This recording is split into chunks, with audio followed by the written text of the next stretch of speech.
Apakah baptisan hanya sekadar ritual? Bagaimana sejarah dan makna baptisan menurut kitab suci? Semua pertanyaan ini dijawab tuntas dalam buku Sakramen Baptisan Kudus, Pandangan Alkitab dan Praktiknya dalam Gereja Masa Kini karya Enneke Marlien Tombang. Buku ini mengajak kita menyelami lebih dalam sakramen baptisan, bukan hanya sebagai tradisi, tetapi sebagai wujud iman dan simbol perjanjian antara manusia dengan Allah.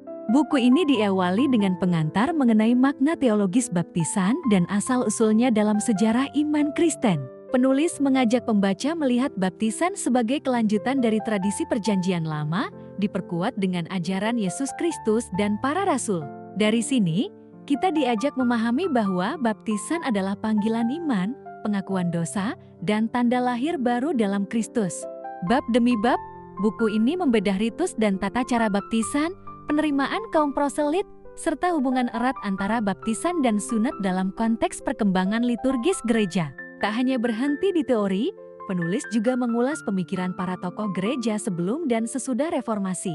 Perbedaan pandangan antara denominasi pun dibahas tuntas, termasuk bagaimana hal ini memengaruhi praktik baptisan di berbagai gereja hingga hari ini.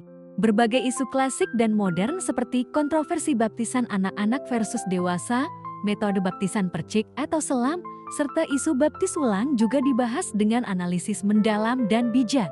Buku ini menjadi panduan reflektif, menolong pembaca melihat sakramen baptisan dari berbagai sudut pandang Alkitab, sejarah gereja, dan praktik masa kini.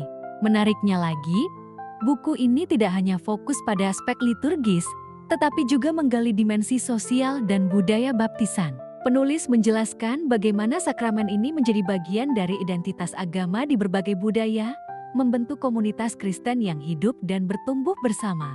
Di bagian akhir, penulis mengajak kita memahami tantangan gereja masa kini dalam menjaga kesatuan iman dan praktik baptisan di tengah keragaman keyakinan.